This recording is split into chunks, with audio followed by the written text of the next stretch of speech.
یہ آپ کے ساتھ وصف خاص تھا کہ اگر بکرے میں یا دمبے میں 2 شریک ہو جائیں تو کسی کی قربانی نہیں ہوگی. حالانکہ نبی کریم صلی اللہ علیہ وسلم نے پوری امت کو اس میں شامل فرما لیا، اور خصوصاً آپ کی توجہ گویا کہ ان امتیوں کی طرف تھی کہ جو قربانی کے اہل نہیں تھے، غربت کی وجہ سے نہیں کر سکتے تھے، تو ان کی طرف سے ایک ہی قربانی کافی قرار دے دی گئی. دوسری شرح یہ بیان کی گئی ہے کہ یہ دراصل سرکار نے ثواب کو ایصال کیا تھا کہ قربانی تو میری طرف سے ہے، لیکن یا رب کریم اس کا ثواب میری آل کو اور جتنی میری امت ہے ان سب کو پہنچا دے. اور سرکار صلی اللہ علیہ وسلم کی امت میں سے کچھ لوگ آپ کے سامنے وفات پا چکے تھے، کچھ موجود تھے اور بے شمار قیامت تک آنے والے تھے. تو اس سے نتیجہ نکلا کہ اپنے نیک عمل کا ثواب ہم تمام کو ایصال کر سکتے ہیں. ٹھیک ہے. دوسرا جو سید گھرانے کے بارے میں پوچھا، دیکھیے آل رسول جو واقعی سید ہیں وہ ہمارے سر کے تاج ہیں، اور نبی کریم صلی اللہ علیہ وسلم کی آل کے ہم پہ بہت بڑے بڑے احسانات ہیں. بے شک. پہلی بات تو یہ کہ نبی کریم صلی اللہ علیہ وسلم نے زکوٰۃ کو مال کا میل قرار دیا ہے، اور بخاری کی واضح طور پہ حدیث موجود ہے کہ سرکار صلی اللہ علیہ وسلم نے شاید فرمایا کہ ہمارے لیے مال حلال نہیں ہے، تو سید کو زکوٰۃ نہیں دی جا سکتی. اب سوال یہ پیدا ہوتا ہے کہ آخر سید کی مدد زکوٰۃ سے ہی کیوں؟ ان کی مدد تو سعادت سمجھ کر کرنی چاہیے. تو نفلی صدقات یعنی جیسے ہم تحفہ دیتے ہیں، کوئی چیز ہبہ کرتے ہیں، اس کو نفلی صدقے میں شمار کیا جاتا ہے. تو انتہائی عزت احترام کے ساتھ اور ان کی عزت نفس کو ملحوظ رکھتے ہوئے، بلکہ ان کے لینے کو اپنے لیے احسان تصور کرتے ہوئے نفلی صدقات سے ان کی امداد کی جائے، اور ہرگز ان کو یہ موقع نہ دیا جائے کہ وہ آپ کے سامنے یہ کہیں کہ ہمیں مدد کی ضرورت ہے. یہ نبی کریم کے احسانات کا اچھے انداز سے جواب نہیں ہے کہ ہم ان کو موقع دیں کہ وہ ہم سے طلب کریں. لہذا بہرحال وہ زکوٰۃ نہیں ان کو دی جا سکتی ہے، دیں گے تو ادا نہیں ہوگی. آپ دیگر طریقے سے ان کی عزت نفس کو ملحوظ رکھتے ہوئے ان کی خدمت کرنے کو اپنے لیے بہت بڑی سعادت تصور کرتے ہوئے ضرور مدد کریں. واہ علامہ صاحب، دونوں سوال، ایک تو کل کا قرض تھا اور ایک آج کا سوال. اعوذ باللہ من الشیطان الرجیم، بسم اللہ الرحمن الرحیم. ماہ مبارک رمضان کا آغاز ہے، اور سب سے پہلی روز جمعہ آج کے دن ہمیں نصیب ہوئی. وہ روز جمعہ کی جس کے بارے میں ایک حدیث میں آیا، جس میں ختم مرتبہ رسول اکرم حضرت محمد مصطفیٰ صلی اللہ علیہ وآلہ وسلم ارشاد فرماتے ہیں کہ یوم الجمعۃ سید الایام واعظم عند اللہ من یوم الضحیٰ و یوم الفطر، کہ جمعے کا دن ایام کا سردار ہے. اور پھر یہ نہیں کہ صرف پیر کے دن کا سردار ہے، منگل کے دن کا سردار ہے یا ان ایام کا سردار ہے، بلکہ فرمایا کہ پروردگار کے یہاں اس کی قدر و منزلت یوم ضحیٰ اور یوم الفطر سے زیادہ ہے. واہ. روز جمعہ ہے، اس کی مبارکباد تمام ناظرین کی خدمت میں پیش کروں گا. اور اس کے بعد جو سوال آپ کے فرمایا کہ اگر کوئی سعادات کو صدقہ دینا چاہے یا زکوٰۃ دینا چاہے تو کیا دے سکتا ہے یا نہیں دے سکتا؟ زکوٰۃ تو سعادات پر حرام ہے، سعادات زکوٰۃ نہیں لے سکتے. لیکن ایک دوسری ذمہ داری ہمارے اوپر واجب کی گئی، اور سورہ انفال کی آیت ہے جس میں ارشاد ہوتا ہے بسم اللہ الرحمن الرحیم وَاعْلَمُوا أَنَّمَا غَنِمْتُم مِّن شَيْءٍ فَأَنَّ لِلَّهِ خُمُسَهُ وَلِلرَّسُولِ وَلِذِي الْقُرْبَى وَالْيَتَامَى وَالْمَسَاكِينِ وَابْنِ السَّبِيلِ، کہ جان لو کہ اگر تمہیں کوئی مال غنیمت حاصل ہوا ہے، اور اس کی تفسیر میں ائمہ اطہار کے اقوال بھی موجود ہیں کہ کاروبار کے ذریعے یا نوکری کے ذریعے مال حاصل ہوا ہے، تو فَأَنَّ لِلَّهِ خُمُسَهُ وَلِلرَّسُولِ وَلِذِي الْقُرْبَى، تو اس کا 5واں حصہ خدا کی راہ میں، رسول کی راہ میں اور آل رسول کی راہ میں خرچ کرو. ٹھیک. تو اس سے مراد یہ ہے کہ سعادات کو ہم خمس دیں گے، اور سہم سعادات کا ایک حصہ ہمیں خمس کا ایک حصہ سہم سعادات ہے جو ہمیں سعادات کو دینا ہے. اس کے علاوہ دوسرا حصہ ہے کہ جو آیت ہی کے اندر آیا ہے کہ وابن السبیل، مسکین اور یتیم اور مسکین اور مسافروں کو بھی خمس کا حصہ دیا جائے. تو خمس کے 2 حصے ہیں، جس میں سے ایک حصہ سہم سعادات ہے، ایک سہم امام ہے. سہم سعادات مکمل طور پر سعادات کو دیا جائے جو شرائط پر پورا اترتے ہوں، جس کے اندر فقیر ہے، دیندار فقیر ہو، کوئی کھلم کھلا گناہ نہیں کرتا، شراب نہیں پیتا، نعوذ باللہ نعوذ باللہ، جی، بے نمازی نہیں ہے، ایسے سعادات کو خمس کی رقم دینا واجب ہے.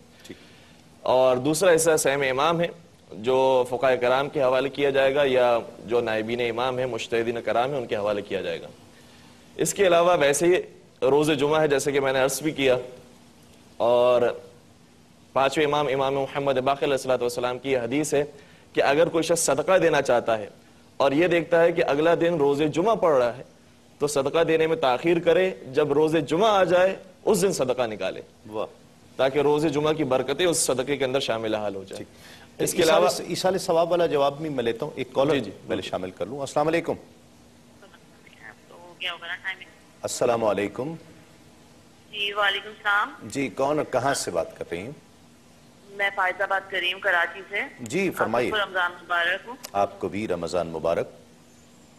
جی مجھے سوال پوچھنا تھا یہ کہ جیسے ہم قرآن خوانی وغیرہ میں جاتے ہیں, میلاد کی محفل ہوتی ہے عورتوں کی, جی تو وہاں مطلب عورتیں بیٹھی ہوتی ہیں آگے پیچھے نا, اور قرآن مجید پڑھ رہی ہوتی ہیں, تو وہ بہت بےعزتی ہو رہی ہوتی ہے قرآن مجید کی. ویسے ہم لوگ سنتے ہیں یعنی کہ پیٹ نہیں کرنا چاہیے قرآن مجید کی طرف, پیچھے بیٹھ کے نہیں پڑھنا چاہیے قرآن مجید کی, یعنی کہ کسی کی پیٹ نہ ہو نا آگے. اور اسی طریقے سے وہاں سب گزر رہے ہوتے ہیں, نیچے بیٹھ کے عورتیں پڑھ رہی ہیں اور سامنے سے ہی لوگ گزر رہے ہیں سامنے, اور پیچھے بھی بیٹھی ہوئی ہیں, وہیں قرآن مجید کھلا ہوا ہے. تو یہ سب چیزیں یعنی کہ ایسا واقعی میں ہوتا ہے یا اس طرح پڑھا جا سکتا ہے؟ مجھے یہ پوچھنا تھا. ٹھیک ہے, ایک کالر ہمارے ساتھ اور ہیں. السلام علیکم. السلام علیکم. السلام علیکم. جی وعلیکم السلام. کون اور کہاں سے بات کر رہے ہیں؟ جی میں نصیر احمد بات کر رہا ہوں شارجہ سے. جی نصیر صاحب کیا کہیے گا؟ جی سر میں نے سوال یہ کرنا تھا کہ ایک شخص ہے جو 5 وقت کا نمازی بھی ہے, قرآن پاک بھی پڑھتا ہے, لیکن اس کی داڑھی نہیں ہے, تو کیا داڑھی کی وجہ سے اسے کوئی قبر کا عذاب ہوگا, اور کل قیامت کے دن داڑھی کی وجہ سے اس سے پوچھ ہوگی کہ آپ کی داڑھی نہیں ہے؟ اور سر دوسرا سوال میرا یہ ہے کہ ایک آدمی جیسے بینک قرضہ دیتے ہیں سود پر, جیسے وہ قرضہ دیتے ہیں ایک آدمی, اسے اپنے بزنس میں استعمال کر رہا ہے, ٹھیک ہے, اور ایک عام سے جیسے کوئی اپنے لیے گاڑی خرید رہا ہے, مثلا جیسے بینک اسے گاڑی دے رہا ہے, تو کیا یہ جو گاڑی اپنے استعمال کے لیے رکھے گا وہ بھی حرام ہوگی, یعنی وہ سواری بھی اس کے لیے حرام ہے؟ ٹھیک ہے بالکل آپ کو بتاتے ہیں. تو 3 سوالات ہیں. جی تو میں عرض کر رہا تھا کہ صدقہ سادات پر حرام ہے, لیکن خمس دینا واجب ہے. اور اگر کسی نے خمس بھی ادا کر دیا ہے, اس کے باوجود کسی سادات کو دیکھتا ہے کہ وہ فقیر ہے بیچارہ, اس کی مدد کرنی ہے, تو پھر دوسرا راستہ یہ ہے کہ مستحب صدقہ اسے دیا جا سکتا ہے. واجب صدقہ نہیں دیا جا سکتا, زکوٰۃ نہیں دی جا سکتی, فطرہ نہیں دیا جا سکتا, لیکن مستحب صدقہ دیا جا سکتا ہے. اور جس کے بارے میں ایک اور حدیث کے اندر ہی آیا ہے کہ ان الصدقۃ لتدفع 70 بلیۃ من بلایا الدنیا, کہ صدقہ دنیا کی 70 بلاؤں کو دور کرتا ہے, آخرت کی تو بات ہی نہیں ہے, کیا بات, دنیا کی 70 بلاؤں کو دور کرتا ہے. اور اسی طریقے سے امام علی علیہ الصلوۃ والسلام نے ارشاد فرمایا استنزلوا الرزق بالصدقہ, تم صدقہ دو اور پروردگار سے رزق کو طلب کرو. کیا بات, یعنی عجیب بات یہ ہے کہ ہم رزق دے رہے ہیں, لیکن جو رزق دینے والا ہے اس سے رزق مانگ رہے ہیں. ٹھیک. اور اسی طریقے سے قرآن مجید کی ایک آیت ہے جس میں ارشاد ہوتا ہے کہ یسألونک ماذا ينفقون قل ما انفقتم من خیر فللوالدین والاقربین والیتامى والمساکین وابن السبیل. سوال کرتے ہیں لوگ کہ ہم صدقے میں کیا دیں. جواب قرآن مجید کا بڑا عجیب آیا. قرآن مجید نے یہ جواب نہیں دیا کہ تم اتنے رقم دے دو, تم فلاں چیز دے دو, تم یہ چیز دے دو, بلکہ قرآن مجید نے کہا کہ قل ما انفقتم من خیر, تم جو کچھ دینا چاہتے ہو دے دو, لیکن یہ اہم ہے کہ کن ہاتھوں میں دے رہے ہو. فللوالدین والیتامى والمساکین وابن السبیل. فرمایا سب سے پہلے اپنے والدین کو یاد رکھو, اپنے گھر والوں پر خرچ کرو, اس کے بعد یتیموں کو, مسکینوں کو, مسافروں کو دو. اسی طریقے سے ایک اور قرآن مجید کی آیت ہے سورہ آل عمران کی جس میں ارشاد ہوتا ہے لن تنالوا البر حتى تنفقوا مما تحبون, تم اس وقت تک نیکی کے کمال تک نہیں پہنچ سکتے جب تک اپنی پسندیدہ ترین چیز کو راہ خدا میں انفاق نہ کر دو. چنانچہ صدقے کے بارے میں بہت ساری آیتیں اور روایتوں میں بیان ہوا ہے کہ صدقہ دیا جائے, لہٰذا سادات کو مستحب صدقہ دیا جا سکتا ہے, اس کے اندر کوئی اشکال نہیں ہے. دوسرا سوال جو ایصال ثواب کے حوالے سے تھا کہ کیا ہم اپنی مستحب عبادتوں کو مرحومین کے لیے ایصال کر سکتے ہیں؟ جی ہاں بالکل ایصال کی جا سکتی ہے. اور جو روایت قبلہ نے پیش کی وہی روایت ہماری کتاب من لا یحضر الفقیہ کے اندر بھی موجود ہے کہ جس کے اندر قربانی کے حوالے سے رسول گرامی نے صلی اللہ علیہ وآلہ وسلم قربانی کرتے ہیں اور اس کے بعد یہ نیت کرتے ہیں کہ میری طرف سے, میری آل کی طرف سے اور میری امت کی طرف سے قربانی ہے. چنانچہ اس کا مطلب یہ ہوا کہ یہ ثواب جو قربانی کا ہے اسی طریقے سے مستحب عبادتوں کا جو ثواب ہے وہ ایصال کیا جا سکتا ہے, اس کے اندر کوئی اعتراض نہیں. جو 2 باقی سوال ہیں. پہلے ایک بہن نے کہا کہ قرآن خوانی ہوتی ہے, آگے پیچھے بیٹھے ہوتے ہیں سپارے ہاتھ میں, بعض لوگ پھلانگ کے بھی نکلتے ہیں, تو کیا یہ بے ادبی ہے کہ نہیں؟ بالکل یہ بے ادبی ہے. اگر قرآن خوانی کروایا جائے تو قرآن کا احترام ضرور ملحوظ ہو, اس طرح نشست ہو جیسے گول دائرے کے اندر بیٹھتے ہیں حلقہ بنا کر, تاکہ کسی کی بھی پیٹھ اس طرف نہ ہو. لیکن بہرحال اگر کوئی ایسی صورتحال ہو جاتی ہے کہ جگہ مختصر ہے یا کوئی دیر سے آیا اور ایسی جگہ نہیں ملتی ہے, اور پھر وہ اس انداز سے بیٹھ گیا کہ کسی کی پیٹھ ان کی طرف ہے اور پیٹھ کرنے والا دوسری کوئی جگہ نہیں پاتا کہ جس میں وہ بغیر پیٹھ کیے بیٹھ سکے, تو اللہ تبارک و تعالیٰ عفو درگزر کرنے والا ہے. یہ گناہ نہیں ہے، بہرحال ہاں ایک بے ادبی میں ضرور شمار ہوتا ہے، اور اس کا اصول یہی ہے کہ ہر بے ادبی گناہ نہیں ہے، ہر گناہ بے ادبی ضرور ہوتا ہے۔ دوسرا انہوں نے بھائی نے فرمایا داڑھی کے بارے میں، دیکھیں نبی کریم صلی اللہ علیہ وسلم نے، مسلم اور بخاری کی روایت ہے، آپ نے ارشاد فرمایا کہ داڑیاں بڑھاؤ، مونچھ چھوٹی کرو، اور یہودیوں کی صورت مت بنو۔ اس سے فقہا نے ارشاد فرمایا کہ داڑھی رکھنا واجب ہے، لیکن یہ کہنا کہ کیا اس شخص کو عذاب قبر ضرور ہوگا اور اللہ تعالیٰ کی بارگاہ میں میدان معاشر میں ضرور وہ قابل گرفت ہوگا، اس پر ہم حتمی طور پہ کوئی حکم نہیں لگا سکتے۔ ترک واجب پہ گرفت ہو ضرور سکتی ہے، لیکن یہ اللہ تبارک و تعالیٰ پر موقوف ہے، وہ جس کو چاہے جس کی گرفت فرمائے اور جس کو چاہے وہ معاف فرمائے۔ اس لیے کہ قرآن میں واضح طور پہ اللہ تعالیٰ نے فرما دیا کہ اللہ تعالیٰ شرک کو نہیں بخشے گا، اس کے علاوہ جو بھی گناہ ہوگا جس کو چاہے گا وہ بخش دے گا، اس لیے حتمی حکم نہیں لگایا جا سکتا، بہرحال احتیاط کرنی چاہیے۔ تیسرا کویشچن کیا تھا؟ تیسرا یہ تھا بینک سے قرضہ، اور ہاں بینک سے جو قرضہ لیا جاتا ہے، چونکہ یہ وعدہ سود پہ حاصل شدہ قرضہ ہوتا ہے تو اس کا تو لینا ہی حرام ہے، اور چونکہ اس پہ کنفرم سود دینا ہوتا ہے لہٰذا اس سے دیگر جو معاملات کریں گے اس میں گناہ ضرور شامل ہوگا۔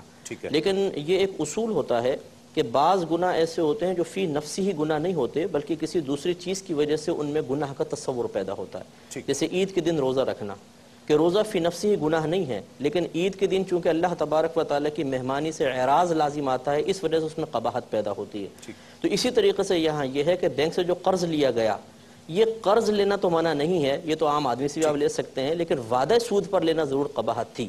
اب دوسرا اس میں اصول یہ ہوتا ہے کہ اس طرح اگر کوئی دوسری چیز کی وجہ سے قباحت آتی ہے تو یہ اس کی حرمت اس میں سرایت نہیں کرے گی، لہٰذا اس سے اگر کار وغیرہ لے کے چلائیں گے تو وہ جائز ہے۔ ناظرین، متحدہ عرب امارات میں اذان فجر کا وقت ہوا چاہتا ہے، اس کے مضافات میں تو آج آپ کا 8واں روزہ ہے، اور بہت سی دعائیں آپ کے لیے، نیک تمنائیں، آپ کے اللہ رب العزت عبادات قبول فرمائے۔ ایک مختصر سا وقفے کے بعد لوٹیں گے اس یقین کے ساتھ آپ کہیں نہیں جائیں گے۔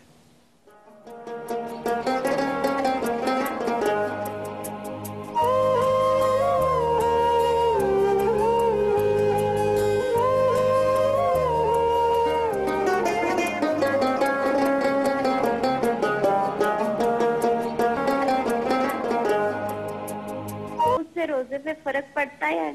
ٹھیک ہے، بالکل آپ کو بتاتے ہیں۔ جی مفتی صاحب۔ جی پہلے والا کویشچن پہ تھوڑا سا کلام ہے کہ انہوں نے بہن نے پوچھا تھا کہ وہ شخص 40 لاکھ یا 45 لاکھ دبا کر اس کے بیٹے کا انتقال ہو، اس کی ایصال ثواب پہ خرچہ کر رہا ہے، اور انکاری نہیں ہو رہا، لیکن انکاری نہیں ہو رہا، اور یہ کیا وہ ثواب اس کو حاصل ہوگا یا نہیں ہوگا؟ دیکھیں انکاری تو نہیں ہو رہا، لیکن ہر وہ حربہ استعمال کر رہا ہے جس سے وہ 45 لاکھ دبا سکے، تو یہ انکار کی ہی ایک صورت ہے، عملی انکار ہے، زبانی اقرار ہے لیکن عملی انکار ہے۔ جیسے حضرت نے فرمایا بالکل وہ گناہ کبیرہ کا مرتکب ہو رہا ہے، جتنی تاخیر کرتا رہے گا اس کے نام اعمال میں رات دن گناہ لکھا جائے گا، اسے فوراً سے پیشتر دینا چاہیے۔ اور فقہا نے یہ ضرور بیان فرمایا صحیح احادیث کی روشنی میں کہ اگر کسی پر کوئی فرض چیز باقی ہو، اس جنس کے نفل اس کے مقبول نہیں ہوتے۔ قرضہ ادا کرنا ہے، پہلے قرضہ ادا کرے، اس کو چھوڑ کر اگر یہ مستحبات میں خرچ کرے گا تو وہ عدم مقبولیت کی علامت ہے، وہ قبول نہیں کیے جائیں گے۔ اس لیے اگر وہ بھائی سن رہے ہیں تو فوراً سے پیشتر کا قرضہ ادا کریں۔ دوران طواف نامحرم سے جسم ٹکرانے کی دو صورتیں ہیں، ایک ہے کہ قصدن ارادتاً، اور ایک ہے کہ چلتے ہوئے سہون یا خطاً ٹکرا گئے۔ تو عمدن اگر جان بوجھ کے جسم ٹکرایا تو لازم بات ہے کہ گناہ ہے، اور حرم میں تو اور زیادہ گناہ ہے، لیکن اگر جیسے طواف کرتے ہوئے رش زیادہ ہے اور عموماً آپس میں جسم ٹکرا جاتے ہیں تو اس میں شرعاً کوئی حرج نہیں ہے اگر ارادتاً نہ ہو، کیونکہ اس سے بچنا ممکن ہی نہیں ہے۔ نبی کریم صلی اللہ علیہ وسلم جنہوں نے تا حیات شرم و حیا کا درس دیا اور نامحرم سے انتہائی دور رہنے کی تلقین فرماتے رہے، لیکن آپ نے بھی طواف کے دوران اور حج کے دیگر مناسک ادا کرتے ہوئے اس قدر سختی اس معاملے میں نہیں فرمائی، کیونکہ اس سے بچنے میں شدید ترین حرج ہے، اس سے کوئی بچ نہیں سکتا ہے۔ ٹھیک ہے، ایک اور کویشچن۔ السلام علیکم۔ وعلیکم السلام۔ جی کون اور کہاں سے بات کر رہے ہیں؟ میں سعودی عرب سے محمد ایاز بات کر رہا ہوں۔ جی محمد ایاز صاحب، کیا کہیے گا؟ آپ سب لوگوں کو رمضان مبارک ہو۔ آپ کو بھی رمضان مبارک۔ ہم ادھر 6 آدمی ہیں ایک جگہ پہ سعودی عرب میں کام کرتے ہیں۔ ٹھیک ہے، آواز کم کرو ٹھیک ہے۔ تو ابھی ادھر جو ہے ہمارے ایک آدمی اس میں غیر مسلم ہے۔ اچھا، اور وہ جو ہے ہمارے ساتھ، مطلب میں یہ پوچھنا چاہ رہا ہوں کہ وہ افطاری کے ٹائم میں ہمارے ساتھ بیٹھ کے کھائے یا سحری کے ٹائم میں بیٹھ کے کھائے، تو یہ جائز ہے کہ نہیں؟ اس کے لیے میں ہمارے کو تفصیل سے بتا دیں۔ ٹھیک ہے، ایک یہ بھی اور تراویح کا بھی۔ جی ہاں، تراویح کا تھا، وہ مجھے یاد آ گیا۔ بچی نے پوچھا تھا کہ کیا ہم 8 رکعت تراویح پڑھ سکتے ہیں کہ نہیں، اور اس سے روزے پہ کوئی فرق پڑے گا کہ نہیں؟ دیکھیں 20 رکعت تراویح صحابہ کرام سے تواتر کے ساتھ رمضان کی تمام راتوں میں پڑھنا ثابت ہے، لہذا 20 ہی پڑھیں۔ لیکن یہ ضرور ہے کہ تراویح ایک الگ مستقل عبادت ہے اور روزہ ایک الگ مستقل عبادت ہے۔ تراویح کم پڑھنے یا مکمل طور پہ چھوڑ دینے سے بہرحال روزے میں کوئی فرق نہیں پڑے گا۔ ہاں تراویح کا مکمل ترک یا کم پڑھنا یہ گناہ کی بعض صورتیں بن سکتی ہیں۔ لیکن انہوں نے کہا کہ وہ غیر مسلم افطار کے ٹائم آ کے بیٹھ جاتا ہے۔ دیکھیں قرآن پاک میں متعدد آیات میں کفار سے دوستی کو سختی سے منع کیا گیا ہے۔ ٹھیک ہے، اور دوستی اس قسم کی کہ قلبی میلان ہو، محبت بہت زیادہ ہو، بھائی چارہ ہو، راز کی بات ایک دوسرے کو بتانا، بہت زیادہ نشست و برخاست رکھنا، اس قسم کے معاملات سختی کے ساتھ منع کیے گئے ہیں۔ ٹھیک ہے، لیکن ہمارا مذہب اسلام کسی کو حقیر سمجھتے ہوئے دھتکارنے کی بھی اجازت نہیں دیتا ہے، بلکہ ہمارا مذہب اسلام کی تعلیم کا خلاصہ یہ ہے کہ آپ اپنے عمل و کردار کو اتنا خوبصورت کریں کہ دوسرا آپ سے متاثر ہو کر اسلام کی طرف مائل ہو جائے۔ یقینی سی بات ہے اگر اس کو دھتکار کے دسترخوان سے اٹھا دیا گیا تو وہ اسلام سے محبت میں مبتلا نہیں ہوگا بلکہ متنفر ہو جائے گا۔ تو اس کو بیٹھنے دیا جائے، قلبی میلان آپ کا نہ ہو، ایک ظاہری اچھا برتاؤ کر کے اسے اسلام کی طرف مائل کرنا مقصود ہو تو اس میں کوئی حرج نہیں ہے۔ ٹھیک، آپ کے نزدیک کھا سکتا ہے وہ بیٹھ کر غیر مسلم؟ اگر غیر مسلم ہندو ہے تو وہ نجس ہے، لہٰذا اگر وہ کھانے کو ہاتھ لگائے گا تو ہمارا کھانا بھی نجس ہو سکتا ہے۔ اگر اس کا ہاتھ تر ہے یا پھر کھانا تر ہے، ایسی صورت میں ہمارا کھانا نجس ہو سکتا ہے۔ اس کے علاوہ غیر مسلموں کے ساتھ بیٹھ کر کھانے میں کوئی حرج نہیں ہے، بلکہ اسلام تو یہ درس دیتا ہے کہ زیادہ سے زیادہ اچھا برتاؤ کیا جائے ہر انسان کے ساتھ۔ ٹھیک ہے، کونوا دعاۃ الناس بغیر السنتکم، تم لوگوں کو اسلام کی دعوت دو اپنے کردار کے ذریعے، زبان کا استعمال نہ کرو۔ اور ایک دوسرا سوال کیا گیا تھا تراویح کے حوالے سے۔ ہمارے یہاں ماہ مبارک رمضان میں نفل نمازیں آئی ہیں کہ نفل نمازوں کو پڑھنا مستحب ہے، لیکن کوئی بھی نفل نماز ایسی نہیں ہے کہ جس کو جماعت کے ساتھ پڑھنے کی اجازت ہو، سوائے چند ایک نمازوں کے جس میں نماز استسقاء شامل ہے، نماز عید جو بعض فقہاء کے نزدیک مستحب ہے وہ نماز شامل ہے۔ اس کے علاوہ جتنی مستحب نمازیں ہیں سب فرادہ پڑھی جائیں گی۔ پہلے عشرے میں اور دوسرے عشرے میں ہر رات ماہ مبارک رمضان کی مستحب ہے کہ 20 رکعت پڑھی جائے۔ چنانچہ اس طریقے سے روزانہ اگر 20 رکعت پڑھی جاتی ہے تو 20ویں رمضان تک یہ کل ملا کر 400 رکعتیں بن جائیں گی۔ اور آخری عشرے کے اندر مستحب ہے کہ 30 رکعت ہر روز ہر شب کے اندر پڑھی جائے، چنانچہ یہ ملا کر 300 رکعت بن جائیں گی۔ اور پھر جب شب قدر آ جائے، یعنی شب 19، شب 21 اور شب 23، ان 3 راتوں کے اندر ہر رات 100 رکعت نماز پڑھی جائے، نفل نماز۔ تو اس طریقے سے یہ 1000 رکعت ماہ مبارک رمضان میں پڑھنا مستحب ہے، البتہ فرادہ پڑھی جائے گی، جماعت کے ساتھ پڑھنے کی اجازت ہے۔ ٹھیک، اگلے کالر شامل کرتے ہیں۔ السلام علیکم۔ وعلیکم السلام، صابری صاحب کیا حال ہے؟ خیریت ہے جناب؟ جی اللہ کا شکر ہے، آپ ٹھیک ہیں؟ جی الحمدللہ، اللہ کا شکر ہے، کرم ہے۔ سر میں دمام سے بات کر رہا ہوں، مظہر حسین شاہ۔ جی شاہ صاحب کیا کہیے گا؟ سر ایک تو میں مفتی اکمل صاحب کو السلام علیکم کہتا ہوں۔ وعلیکم السلام ورحمۃ اللہ۔ جی سر میں پچھلے رمضان میں پاکستان سے، میں سعودی عرب سے بات کر رہا ہوں دمام سے۔ ٹھیک ہے ٹھیک ہے۔ تو پچھلے سال بھی بہت کوشش کی لیکن کال نہ مل سکی۔ اچھا چلیں اس دفعہ مل گئی۔ پروگرام جو ہے آپ کا بہت اچھا پروگرام ہے اور بہت شوق سے ہم لوگ دیکھتے ہیں، بہت سارے پاکستانی بھائی ہیں۔ بہت شکریہ جی، سوال کیجئے۔ جی تو میرا بیٹا بھی ان کی اکیڈمی میں پڑھتا ہے، مفتی اکمل صاحب کی اکیڈمی میں۔ واہ واہ، ماشاءاللہ ماشاءاللہ۔ جی طلعت حسین شاہ۔ اچھا اچھا جی جی سوال کیجئے۔ سر میرا سوال یہ ہے مفتی صاحب سے کہ سر مدینہ منورہ جب جاتے ہیں روضہ رسول پہ، جی تو وہاں اگر دعا مانگتے ہیں تو وہ متوے جو کھڑے ہوئے ہیں نا، وہاں پہ وہ لوگ دعا نہیں مانگنے دیتے۔ اچھا، روضہ رسول کے سامنے؟ جی مفتی صاحب۔ جی ہاں، نامعلوم کیا وجہ ہے، بہرحال روضہ رسول کے پاس تو دعا کی مقبولیت کے امکانات بہت زیادہ بڑھ جاتے ہیں۔ ممکن ہے وہ یہ سمجھتے ہوں کہ شاید خدا اس طرف نہیں ہے۔ معاذ اللہ، واقع بہرحال اللہ کے لیے تو واقعی طرف ثابت ہوتی بھی نہیں ہے، لیکن یہ سوچنا کہ نبی کریم صلی اللہ علیہ وسلم کے پہلو مبارکہ میں کھڑے ہو کر شاید دعا مانگنا کوئی ناجائز ہے یا اس میں کوئی شرک کا تصور و پہلو ہے، یہ تمام باطل خیالات ہیں۔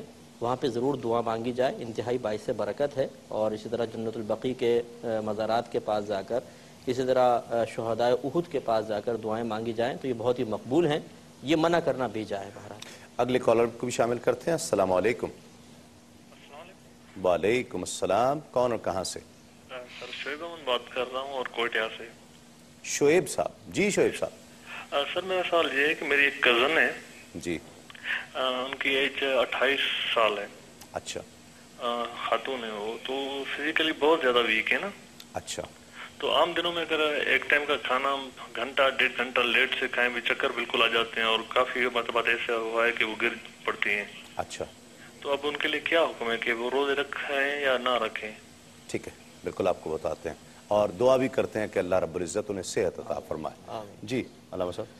اگر یہ بیماری جو ہے وہ ضعیفی کی وجہ سے نہیں ہے, ایسی نارمل بیماری ہے کہ بدن اتنا نحیف ہو جاتا ہے کہ روزہ نہیں رکھ پاتی ہیں, تو ایسی صورت میں ان روزوں کو ماہ مبارک رمضان میں چھوڑ سکتی ہیں, اور ماہ مبارک رمضان کے بعد جب اس قابل ہو جائیں کہ ان روزوں کی قضا انجام دے سکیں تو قضا کرنا فقط ضروری ہے. ٹھیک. لیکن اگر ضعیفی کی وجہ سے یہ کیفیت طاری ہوئی ہے, بڑھاپے کی وجہ سے یہ کیفیت طاری ہوئی ہے, تو ایسی صورت میں ان روزوں کو جو چھوڑا گئے ہیں ان کا فدیہ بھی دے, اور جب آئندہ کبھی یہ موقع مل جائے کہ ان روزوں کی قضا انجام دے سکے, چونکہ آج کل جو ایام آ رہے ہیں وہ ایسے ہیں کہ جس میں روزہ بہت طولانی ہو جاتا ہے. جی ہاں. تو اگر مختصر روزہ کبھی سردیوں کے دنوں میں پڑتا ہے اور اس میں طاقت ہے کہ ان کے پاس روزہ رکھ سکتی ہیں, تو پھر ایسی صورت میں ان کی قضا انجام دے. البتہ یہ میں چند فقہاء کا ایک مجموعی احتیاط والا مسئلہ آپ کے سامنے بیان کر رہا ہوں, ورنہ اس کے اندر کچھ اور صورتیں بھی ہیں. ٹھیک ہے. اس کے علاوہ روزہ رسول کے پاس جی وہ تو ایک بہترین موقع, بہترین سعادت ہے کہ جہاں پر پروردگار شاید کرۂ زمین میں وہ واحد جگہ ہے کہ جہاں پر سوال ہی پیدا نہیں ہوتا کہ دعا رد ہو جائے. اور خود رسول گرامی کا طریقہ کار رہا ہے کہ وہ کبھی حسنین کریمین کو لے کر آتے ہیں اور ان کے واسطے سے دعا کرتے ہیں, کبھی فاطمہ زہرا سلام اللہ علیہا کے واسطے سے دعا کرتے ہیں, کبھی اپنے اہل بیت کے, اور اس طریقے سے دعا مانگتے ہیں. تو خود رسول خدا کی سیرت میں ہے کہ وہ واسطے بنایا کرتے تھے, اور ہم سب سے بڑا واسطہ رسول گرامی صلی اللہ علیہ وآلہ وسلم کو بنائیں, تو کیسے ممکن ہے کہ وہ جو حبیب خدا ہو وہ خدا اس دعا کو رد کر. کیا بات. ایک کالر شامل کرتے ہیں. السلام علیکم. السلام علیکم. وعلیکم السلام. جی کون صاحب اور کہاں سے؟ میں حائل سے بول رہا ہوں, سعودی عرب کا شہر حائل. جی آپ صاحب کو رمضان مبارک. آپ کو بھی رمضان مبارک. جی کیا کہیے گا؟ شہر مبارک. میرا سوال ہے کہ میں نے ایک مدرسہ تعمیر ہو رہا ہے, وہ اس کو زکوٰۃ کے پیسے دیے ہیں. اچھا. اور وہ رجسٹری کروا رہے ہیں ان پیسوں سے. آیا کہ یہ عمل صحیح ہے, ٹھیک ہے میرا؟ اچھا, وہ مدرسہ قائم نہیں کر رہے, رجسٹری میں خرچ کر رہے ہیں. ہاں جی, رجسٹری پہ خرچ کر رہے ہیں. اچھا ٹھیک ہے, بالکل. آپ دوسرا سوال ہے کہ روزے کی حالت, دوسرا سوال, ایک منٹ, ہم روزے کی حالت میں مسواک یا برش کر سکتے ہیں؟ اچھا ٹھیک ہے, بالکل آپ کو بتاتے ہیں. مفتی صاحب کیا کہیے گا؟ دیکھیں, زکوٰۃ کی ادائیگی کے لیے شرط ہے کہ شرعی فقیر کو اس کا مالک بنا دیا جائے. جب یہ مدرسے کے محتمم وغیرہ کو ایک تو وکیل بناتے ہیں کیونکہ محتمم شاید شرعی فقیر نہ ہو, پھر ان کو یہ چاہیے کہ ایسے مقام پر ہی پیسے کو خرچ کریں جہاں پر کسی شرعی فقیر کو مالک بنانا لازم آ رہا ہو. لہٰذا یہ رجسٹری وغیرہ کے اندر چونکہ کسی کو مالک بنانا لازم نہیں آئے گا تو یہ قطعاً غیر مناسب ہے.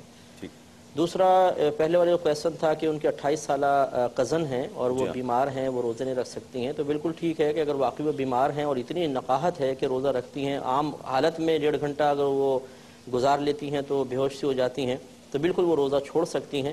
اب انہیں آگے غور و تفکر کرنا ہوگا. آئندہ زمانے میں صحت کی امید ہے تو پھر تو وہ فدیہ وغیرہ نہیں دیں گی, اس وقت کا انتظار کریں. وقت آ جائے صحیح, جیسے سردیوں کا موقع ہے یا صحت مند ہو جائیں تو روزے کی قضا ہی رکھیں گی. لیکن اگر ڈاکٹر یہ کہہ دیتے ہیں یا ان کو بھی یقین ہے کہ یہ دائمی طور پہ ضعف رہے گا تو پھر وہ فدیہ بھی ادا کر سکتے ہیں. صحیح.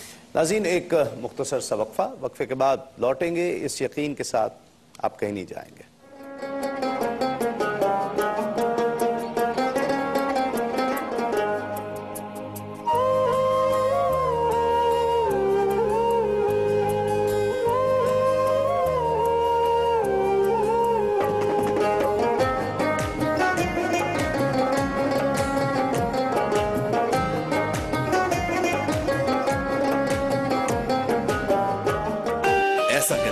اور کہاں, اسی لیے تو موبلنگ جاز اپنا ہے. سرف ایکسل میٹرک ہے, اس کا 2x فارمولا مشکل داغ مشین میں ہی نکال دیتا ہے. نیسلے سیریلیک کی وہی غذائیت اور تحفظ اب دہی کی اضافی خوبیوں کے ساتھ ننھے پیٹ کی بڑی غذا. 10 میں سے 10 جراثیم سے حفاظت. اپنا یہ سیف گارڈ, 10 میں سے 10 جراثیم سے حفاظت.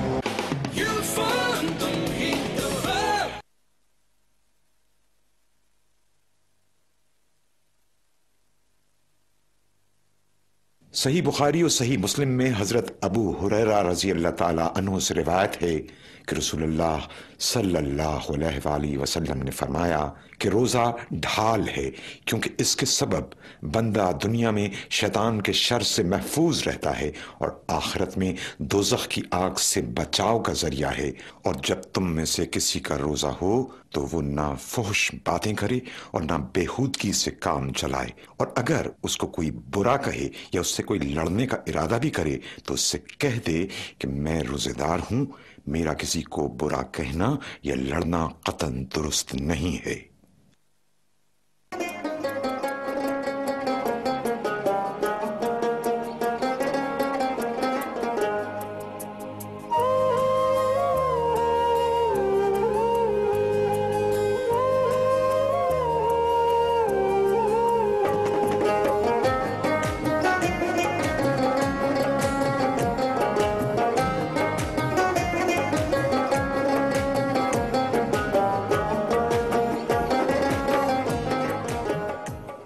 ناظرین خوش آمدید، آپ پروگرام دیکھ رہے ہیں عالم اور عالم تسلیم صابری کے ساتھ۔ اگلے کالر شامل کرتے ہیں۔ السلام علیکم۔ وعلیکم السلام سر، تنظیم علی بول رہا ہوں سعودی عرب سے۔ جی تنظیم علی صاحب، کیا کہیے گا؟ الحمدللہ جی، اللہ کا شکر ہے۔ آپ سنائیں، آپ دونوں علماء اکرام کو بھی میری طرف سے السلام علیکم اور رمضان مبارک اور جمعہ مبارک۔ بہت شکریہ، آپ کو بھی رمضان مبارک اور جمعہ مبارک۔ جی اور سر آپ کا پروگرام بہت اچھا ہے، بہت شوق سے دیکھتے ہیں ہم لوگ بیٹھ کے، اور الحمدللہ بہت اچھا، دونوں پہ اے آر وائی پہ اور کیو ٹی وی پہ دونوں پہ اچھا پروگرام، بہت پیارے، اور ماشاءاللہ آپ تو کافی سال سے کر رہے ہیں، آپ کا تو ویسے ہی سننے کو بڑا جی کرتا ہے بیٹھ کے۔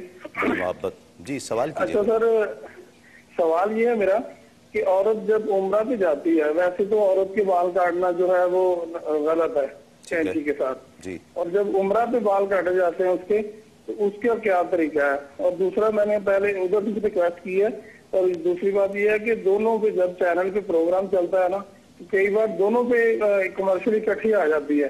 سر جب وہ تھوڑا سا اس کا کر لیں کہ ایک پہ پروگرام چل رہا ہو، دوسرے پہ کمرشل آ جائے، اور آدمی چینل چینج کر کے وہ دونوں کنٹینیو رکھ سکے۔ اچھا چلے ٹھیک ہے، بس اگر کوشش تو ہم کریں گے، کنٹرول روم میں آپ کی بات پہنچ گئی ہے، اور اگر ایسا نہ بھی ہو سکے تو آپ کی اس چینل سے جو محبت ہے، ان پروگرام سے جو محبت ہے، تو کچھ دیر کے لیے برداشت کر لیا کریں اور اشتہارات بھی دیکھ لیا کریں۔ جی کیا کہیے گا علامہ صاحب؟ یہ اس سوال کے حوالے سے تو یہ جو سوال قبلہ نے کیا، اس سے پہلے ایک اور سوال بھی کیا گیا تھا، وہ کوئی زکوٰۃ کے حوالے سے تھا۔ جی ہاں، اگر آپ اس کو ریپیٹ کر سکیں، کیا وہ سوال تھا؟ مفتی صاحب کیا سوال تھا؟ وہ کسی محتمم کو دیا تو رجسٹری کے اندر رجسٹری میں یوز کرنا شروع کر دیا۔ کچھ ہمارے یہاں زکوٰۃ کے موارد بیان ہوئے ہیں کہ جس کے اندر زکوٰۃ دینا واجب ہے، اس میں سونا چاندی ہے کہ جو سکے دار صورت میں موجود ہے، یا غلات اربع ہیں جس میں گندم ہے، کیا کہتے ہیں، کشمش ہے، کھجور ہے، اور اس کے علاوہ انعام ثلاثہ ہے جس میں بھیڑ بکری ہے، اونٹ ہے، گائے ہے۔ اس کے علاوہ کسی اور چیز پر زکوٰۃ واجب نہیں ہے۔ البتہ ایک اور صورت بیان ہوتی ہے بعض فقہاء کے نزدیک، وہ یہ ہے کہ مال تجارت پر بھی زکوٰۃ ہے، اگر وہ تقریباً حساب کتاب جو آج کل بنتا ہے وہ 52.5 گرام سونے کے برابر، اگر سکے دار سونے کے برابر اتنا مال جمع ہوا ہے، اور وہ مال ایک سال تک پڑا رہتا ہے، تو پھر اس پر زکوٰۃ واجب ہے۔ ٹھیک، اب جب زکوٰۃ دی جائے گی تو زکوٰۃ کے مصارف کیا ہیں؟ زکوٰۃ کے مصارف میں فقیر شامل ہے، اور جو قرآن مجید کے اندر آیت آئی ہے کہ مسکین ہے، وابن السبیل ہے، جتنے موارد قرآن مجید کے اندر بیان ہوئے ہیں ان موارد پر خرچ کریں۔ ٹھیک ہے، اس کے اندر پھر شرائط وہی ہے کہ وہ دیندار ہو، کلم کلا گناہ نہ کرتا ہو، اور بعض اور شرائط بھی موجود ہیں۔ چنانچہ اگر وہ ان شرائط پر پورا اترتا ہے تو زکوٰۃ دی جا سکتی ہے۔ اب زکوٰۃ ایسا ہے کہ مستحق کے ہاتھ تک پہنچانا ضروری ہے، جب تک ہاتھوں میں نہیں پہنچائی گئی اس وقت تک وہ زکوٰۃ شمار نہیں ہوگی۔ بعض فقہاء یہ فرماتے ہیں کہ اگر زکوٰۃ کے پیسے نکال کے اپنے پاس رکھ دیے اس ارادے کے ساتھ کہ بعد میں ہم فوراً سے جو مستحق ہوگا اس کو دے دیں گے، تو یہ نکال کر رکھ دینا بھی کافی ہے زکوٰۃ کی صورت میں۔ ٹھیک ہے، برش کرنے کا یا مسواک کرنے کا؟ برش کرنا اور مسواک کرنا روزے کی حالت میں ویسے تو جائز ہے، اس کے اندر کوئی اشکال نہیں ہے، لیکن ایک مسئلہ جو پیش آ جاتا ہے وہ یہ ہے کہ اگر مسواک کرنے کے دوران کوئی رطوبت حلق کے اندر اتر جائے تو کیا روزہ صحیح رہے گا یا باطل ہو جائے گا؟ ٹھیک، تو اس میں فقہاء کرام بیان فرماتے ہیں کہ اگر جان بوجھ کے، چونکہ جان بوجھ کے یہ برش کر رہا ہے، جان بوجھ کے اگر برش کر رہا ہے تو جو رطوبت حلق میں جائے گی یہ ایسی ہے کہ جو روزے کو باطل کرے گی، البتہ کفارہ واجب نہیں ہے. ٹھیک، صرف ماہ مبارک رمضان کے بعد قضا انجام دے کافی ہے. ٹھیک، روزہ نہیں رہے گا. روزہ نہیں رہے گا، لیکن روزہ نہیں رہنے کا یہ مطلب نہیں ہے کہ اب وہ کھانے پینے کی اجازت ہے. نہیں، احترام ماہ رمضان کے اندر، احترام روزے کے اندر اس کو آج کا دن بھی امساک کے ساتھ گزارنا ہے، بغیر کھائے پیے گزارنا ہے، اور اس کے بعد ماہ مبارک رمضان کے بعد اس کی قضا بھی انجام دیں. اگلے کالر شامل کرتے ہیں. السلام علیکم. وعلیکم السلام. جی کون صاحب اور کہاں سے؟ میں سرور بول رہا ہوں کراچی سے. جی سرور صاحب. محترم ایک چھوٹا سا سوال ہے، اس کے بعد 2-3 سوال لمبے ہیں، ذرا اگر مجھے ٹائم دیں گے تو پوچھ لوں گا. جی پہلے چھوٹا سا سوال یہ ہے. جی پہلے چھوٹا کر لیں تاکہ ہم چھوٹے اور لمبائی کا اندازہ آسانی سے کر سکیں. جی ایک چھوٹا سوال تو یہ ہے کہ جب چاند نکلتا ہے تو آج شروع ہو جاتا ہے وہ. ٹھیک ہے. لیکن جب ہم سحری کے بعد روزہ رکھتے ہیں، اس کی نیت کرتے ہیں، تو وہ کل کے روزے کی نیت کرتے ہیں، حالانکہ وہ آج کا روزہ ہے. ٹھیک ہے. اور سوال یہ ہے کہ ایک آدمی ہے، وہ ایسے آدمی کو پیسے دیتا ہے جو بزنس کر رہا ہے. ٹھیک ہے. اور اس کے پیسے سے وہ پیسہ بنا رہا ہے، کما رہا ہے، کاروبار کر رہا ہے. ٹھیک. اگر اس میں سے وہ اس کو کوئی اماؤنٹ دیتا ہے تو کیا یہ سود میں شامل ہے یا کہ نہیں؟ ٹھیک ہے. جی یہ 2 سوال ہیں میرے. بہت شکریہ. جی مفتی صاحب. یہ پیسٹ اور مسواک کے بارے میں، مسواک 2 طرح کی ہوتی ہے. ایک ایسی ہے جو تازہ ہے، جس میں باقاعدہ رس نکلتا ہے اور ذائقے دار ہوتا ہے. ایسی مسواک تو بالکل احتیاط کرنی چاہیے، کیونکہ ہمارے نزدیک کسی ذائقے دار چیز کو بلا عذر حالت روزہ میں چکھنا بھی مکروہ ہے، تو لہٰذا اس کو استعمال نہ کریں. ایک ایسی مسواک ہوتی ہے جو کثرت استعمال کے باعث رس وغیرہ نکل چکا ہوتا ہے، خالی برش بنا ہوتا ہے، اس میں ذائقہ کچھ بھی نہیں ہوتا. وہ صحیح ضرورت کی بنا پہ کر سکتے ہیں، لیکن اس میں تھوڑا سا احتیاط کریں کہ حلق میں اس کے ذریعے پانی بالکل نہ ٹپکے. اگر پانی چلا جائے گا تو ٹوٹ جائے گا. لیکن برش وغیرہ کرنے میں بالکل احتیاط کرنی چاہیے. اس کی وجہ یہ ہے کہ برش جب انسان کرتا ہے، ویسے بھی برش پہ پانی ڈال کے ذرا اس طرح کر کے دیکھیں تو چھینٹیں بہت دور تک جاتی ہیں. جب وہ دانت میں اس طرح کریں گے تو حلق کے اندر ان کی چھینٹوں کا پہنچنا عین ممکن ہے. لہٰذا ایسی چیز جو اس طرح روزے کو باطل کرنے کی طرف یقینی طور پہ لے جا سکتی ہے، اس کو کرنا شدت کے ساتھ مکروہ ہے. لہٰذا برش وغیرہ بالکل بھی نہ کریں. ٹھیک. ایک انہوں نے بھائی نے کویشچن کیا ہے کہ اگر کسی کو قرضہ دیا تھا اور وہ اس سے کاروبار وغیرہ کرتا ہے اور اس سے کچھ نفع ان کو دے دیتا ہے، تو کیا یہ شرعاً جائز ہے یا نہیں ہے؟ اگر دیکھیں پہلے سے یہ معاہدہ ہوا ہے باقاعدہ کہ میں آپ کو قرض دیتا ہوں اور اس قرض پہ اتنا نفع لوں گا، پھر تو یہ نفع لینا بالکل سود ہے، کہ نبی کریم صلی اللہ علیہ وسلم نے فرمایا کہ جو قرض نفع کھینچے وہ نفع سود ہے. لیکن اگر انہوں نے صرف قرض کے طور پہ دیا اور وہ واپس کرتے ہوئے اپنی مرضی سے کچھ ان کو دے دیتا ہے، اس میں شرعاً حرج نہیں ہے، بلکہ یہ نبی کریم صلی اللہ علیہ وسلم کی سنت ہے کہ آپ نے بھی بعض اوقات قرض جب کسی سے لیا ہے تو دیتے ہوئے اس میں کچھ زیادتی فرمائی ہے. تو اپنی مرضی سے اگر وہ دے گا تو اس میں شرعاً کوئی حرج نہیں ہوگا. ٹھیک. ایک چاند نکل آیا ہے اور ہم نیت کرتے ہیں کل. ہاں جی ہاں دیکھیں، یہ ایک بڑی غلط فہمی ہے لوگوں کی. دیکھیں مسئلہ یہ ہے کہ ہمارا مذہب اسلام کی روح سے دن شروع ہوتا ہے طلوع آفتاب پر اور غروب آفتاب تک دن رہتا ہے. جب ہماری اس دن سے پہلے کی رات ہوتی ہے تو اس وقت وہ دن ہے ہی نہیں. دن شروع ہوگا طلوع آفتاب کے بعد. لہٰذا رات میں جو اگلا دن ہے وہ کل ہی کہلائے گا. لہٰذا اپنی دعا اپنے مقام پہ بالکل درست ہے کہ ہم کل کے روزے کی دعا کر رہے ہیں اور ہمارا کل شروع ہی طلوع آفتاب کے بعد ہوگا. ٹھیک. علامہ صاحب جی جو پہلا سوال کیا کہ اگر ہم نے کسی کو قرضہ دیا ہے اور اس کے بعد وہ اس سے نفع کماتا ہے اور پھر نفع ہمیں لوٹا دیتا ہے تو کیا یہ نفع لینا جائز ہے؟ اگر یہ پارٹنرشپ کی صورت کے اندر ہے کہ میں سلیپنگ پارٹنر ہوں اور وہ ورکنگ پارٹنر ہے اور وہ کام کر رہے ہیں، اس کے بعد پھر آدھا حصہ کچھ نفع وہ رکھتے ہیں اور کچھ نفع ہمیں دے دیتے ہیں، تو اس کے اندر کوئی اشکال نہیں، کوئی اعتراض نہیں. ٹھیک. لیکن بسا اوقات ایسا ہوتا ہے کہ قرضہ دیا گیا ہے اور اس میں کوئی پارٹنرشپ کی صورت نہیں ہے، بلکہ اس لیے دیا گیا ہے کہ اس پر جب واپس وہ قرضہ کرے گا تو سود کے ساتھ وہ واپس کرے. تو اگر قرضہ سود کے ساتھ واپس لیا گیا ہے تو یہ شرعاً حرام ہے. ٹھیک ہے. اس کے علاوہ جو دوسرا سوال کیا تھا کہ شب سے اگر ہم دعا پڑھتے ہیں اگلے روز کی تو کیا یہ جائز ہے جائز نہیں ہے، کیا صورت ہے؟ تو بالکل قبلہ نے صحیح فرمایا کہ رات سے اسلامی طریقہ یہ ہے کہ رات سے اصل میں دن شروع ہوتا ہے. ہمارے یہاں 12 بجے سے عام طور پر دن کو شروع کیا جاتا ہے، ورنہ حقیقت یہ ہے اسلامی نقطہ نظر سے کہ جیسے ہی غروب آفتاب ہوتا ہے اس کے بعد سے دوسرا روز شروع ہو جاتا ہے. ٹھیک. چنانچہ دوسرے روز کی دعا اگر رات میں پڑھتے ہیں تو کوئی حرج نہیں. کالر شامل کرتے ہیں. السلام علیکم. السلام علیکم. جی وعلیکم السلام ورحمۃ اللہ وبرکاتہ. تسلیم صابری صاحب، میں عمران احمد سعودی عربیہ ریاض سے. جی عمران احمد صاحب کیا کہیے گا، آپ کیسے ہیں؟ آپ ٹھیک ہیں؟ آپ کو رمضان مبارک۔ بالکل ٹھیک ہوں، آپ کو بھی بہت بہت رمضان مبارک ہو۔ سب سے پہلے تو آپ سے تھوڑا سا غائبانہ تعارف ہے، حضرت خالد محمود خالد صاحب کا پیر بھائی ہوں میں۔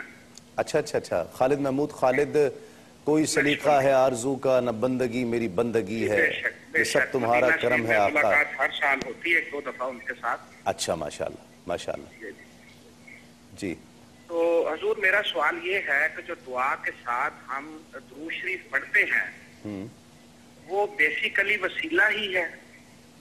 ٹھیک ہے، کیونکہ اس کے بارے میں جو یہاں کے لوگ ہیں وہ کہتے ہیں کہ جو درود شریف پڑھیں، حضرت عمر رضی اللہ عنہ نے بھی فرمایا ہے کہ آسمان کے اوپر دعا نہیں جاتی درود شریف یہ نہ پڑھے تو، مگر یہ اس چیز کو مانتے نہیں ہے کہ یہ وسیلہ ہے۔ اچھا ٹھیک ہے، بالکل آپ کو جواب دیتے ہیں۔ درود وسیلے کی صورت ہے؟ یہ بالکل وسیلے کی صورت ہے کہ جب دعا کی مقبولیت کو یہ عمر فاروق رضی اللہ تعالیٰ عنہ کے قول کے مطابق دعا کی مقبولیت کے لیے اس کو وسیلہ قرار دیا گیا ہے۔ آپ کا فرمان ہے کہ دعا زمین و آسمان کے درمیان معلق رہتی ہے جب تک کہ اس سے پہلے اور بعد میں درود شریف نہ پڑھا جائے، تو بالکل اس کو وسیلہ قرار دے سکتے ہیں۔ اور اگر کوئی شخص دن نکلا ہو اور یہ کہے کہ میں دن کو نہیں مانتا ہوں کہ یہ دن ہے، تو اس کے نہ ماننے سے وہ رات نہیں بن جاتی، تو اس میں بحث مباحثہ نہ کیا جائے۔ اگر کوئی انکار کرتا ہے تو اس سے تکرار کرنا بیجا ہے، آپ اس کو وسیلہ تصور کرتے رہیں، دوسرا انکار کرے تو ٹھیک ہے، اس کو اس کے حال پر چھوڑ دیں، بحث نہ کریں۔ جی علامہ صاحب، جی قرآن مجید کی آیت بھی ہے وَابْتَغُوا إِلَيْهِ الْوَسِيلَةَ، کہ وسیلے کو تلاش کرو۔ چنانچہ اگر دعا مانگی جا رہی ہے اور رسول پر اور آل رسول پر درود بھیجا جا رہا ہے تو یہ دعا کی قبولیت کا سبب بنتا ہے، کیونکہ اہل بیت اطہار نے اور ائمہ طاہرین نے بیان فرمایا کہ دعا بالکل قبلہ نے صحیح حدیث کا ذکر بھی کیا کہ دعا معلق رہتی ہے کہ جب تک ہم درود نہ پڑھ لیں، تو درود قبولیت کا ذریعہ بنتی ہے اس دعا کی جو ہم اپنے الفاظ کے اندر مانگتے ہیں۔ چنانچہ درود پڑھنے سے انشاءاللہ پروردگار اس دعا کو قبول کرتا ہے۔ بہت شکریہ علامہ مفتی محمد اکمل صاحب، آپ کا بہت شکریہ۔ علامہ محمد تقی مہدوی صاحب، آپ کا بہت شکریہ، آپ دونوں احباب تشریف لائے اور ہمارے ناظرین نے جو سوالات کیے اور یقیناً وہ سوال ان کے ذہنوں کو پریشان کر رہے تھے، اس جواب سے انہی کو فائدہ نہیں ہوا ہے بلکہ بہت سے سینکڑوں ہزاروں لاکھوں کی تعداد میں جو ناظرین اس پروگرام کو دنیا بھر میں دیکھ رہے تھے ان کو بھی اس جواب سے فائدہ ہوگا، انہوں نے بھی استفادہ کیا ہوگا ان جوابات سے۔ تو ایک سوال کے پوچھنے سے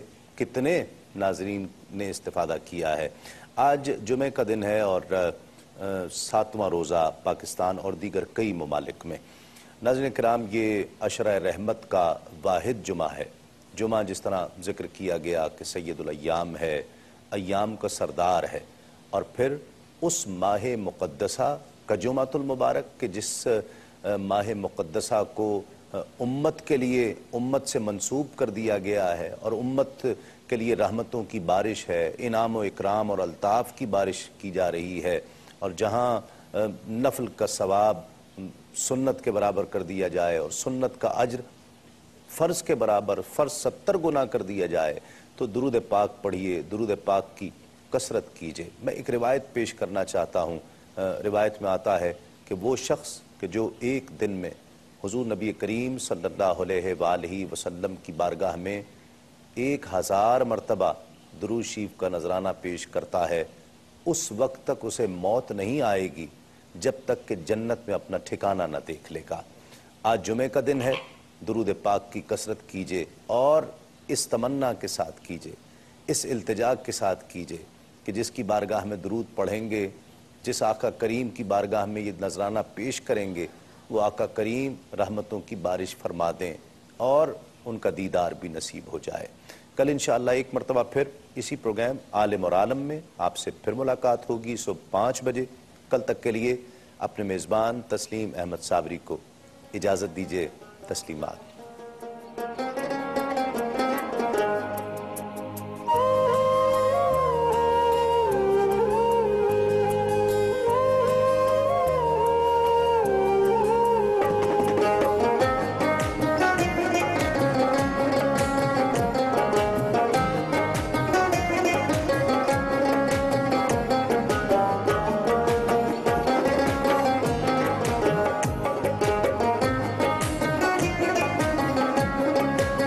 Surf Excel